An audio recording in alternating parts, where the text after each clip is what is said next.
Dahod district and session કોર્ટને બોમ્બથી ઉડાવી દેવાની ધમકી. કોર્ટ પરિસરમાં ખળભળાટ. દાહોદમાંથી આ સમયે એક મહત્વપૂર્ણ સમાચાર સામે આવી રહ્યા છે. કોર્ટને બોમ્બથી ઉડાવી દેવાની ધમકીભર્યો ઈમેલ મળતા સમગ્ર કોર્ટ પરિસરમાં અફરાતફરીનો માહોલ સર્જાયો છે. મળતી માહિતી મુજબ ડિસ્ટ્રિક્ટ જસ્ટિસ અને એડમિન વિભાગના સત્તાવાર ઈમેલ આઈડી પર અજાણ્યા શખ્સ દ્વારા ધમકીભર્યો મેલ મોકલવામાં આવ્યો હતો. મેલમાં કોર્ટ બિલ્ડિંગમાં વિસ્ફોટ કરવાની ધમકી આપવામાં આવી હોવાનું જાણવા મળ્યું છે. આ ધમકી મળતા જ કોર્ટમાં ચાલી રહેલી કાર્યવાહી તાત્કાલિક રોકી દેવામાં આવી હતી અને કોર્ટમાં હાજર જસ્ટિસ અને વકીલો તેમજ મોટી સંખ્યામાં આવેલા પક્ષકારોને સુરક્ષિત સ્થળે ખસેડવામાં આવ્યા. સમગ્ર ઘટનાની જાણ થતાં જ પોલીસ ટીમ તાત્કાલિક ઘટના સ્થળે પહોંચી અને સમગ્ર કોર્ટ પરિસરને કોર્ડન કરી દીધો હતો. તે ઉપરાંત બોમ્બ ડિસ્પોઝલ સ્કોડ અને ડોગ સ્કોડની મદદથી કોર્ટ બિલ્ડિંગના ખૂણે ખૂણાથી સઘન તપાસ હાથ ધરવામાં આવી હતી અને પાર્કિંગમાં રહેલા વાહનો તેમજ ઓફિસની ફાઇલો સહિત તમામ શંકાસ્પદ વસ્તુઓનું પણ ચેકિંગ હાથ ધરવામાં આવ્યું. બીજી તરફ આ ધમકીભર્યો ઈમેલ ક્યાંથી અને કોણે મોકલ્યો તે દિશામાં ટેકનિકલ તપાસ શરૂ કરવામાં આવી. હાલ સમગ્ર કોર્ટ પરિસરમાં કડક પોલીસ બંદોબસ્ત ગોઠવી દેવામાં આવ્યો છે અને સુરક્ષા એજન્સીઓ સમગ્ર મામલે તપાસ ચાલુ છે.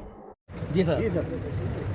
આજે દાહોદ કોર્ટની અંદર એક ઈમેલ આવ્યો હતો અને ઈમેલની અંદર દાહોદ કોર્ટમાં કોઈ અજાણ્યા લોકો હતા, મતલબ અન્ય લોકોએ કોઈ સાયનાઇડના કે અન્ય પ્રકારના બોમ્બ વિસ્ફોટક મૂકવાની એને ફોડવાની ધમકી આપી હતી. એ લગતનો મેલ હતો અને આ મેલ હતો એ કોઈ સ્પેસિફિક એવું નથી કે દાહોદ કોર્ટ પૂરતો હતો. આ એક જનરલ મેલ હતો કે રાજ્યમાં અલગ જગ્યાએ પણ આવેલો હતો. છતાં પણ રૂટીન પ્રોસેસના ભાગરૂપે, ચેકિંગના ભાગરૂપે દાહોદ કોર્ટની અંદર બીડીએસ તે અન્ય ટીમો છે પોલીસની, એમના દ્વારા ચેકિંગ હાથ ધરવામાં આવેલું છે અને કોઈ પણ પ્રકારનું સંદિગ્ધ વસ્તુ મળી આવેલી નથી અને બિલકુલ શાંતિ છે. કોઈ પણ પ્રકારની અફવામાં આવીને કે કોઈ પણ પ્રકારના ખોટા માહોલમાં આવીને વસ્તુ ડોહાવી નહીં, માહોલ બગાડવો નહીં, એવી અમે અપીલ કરીએ છીએ. સર, મેલ ક્યાંથી આવી એવી કોઈ માહિતી મળી? જે મેલ આવ્યો છે એ બાબત અલગ અલગ જગ્યાએથી મેલ આવેલો છે, અલગ અલગ કોર્ટની અંદર. એ તપાસ હાલમાં ચાલુમાં છે.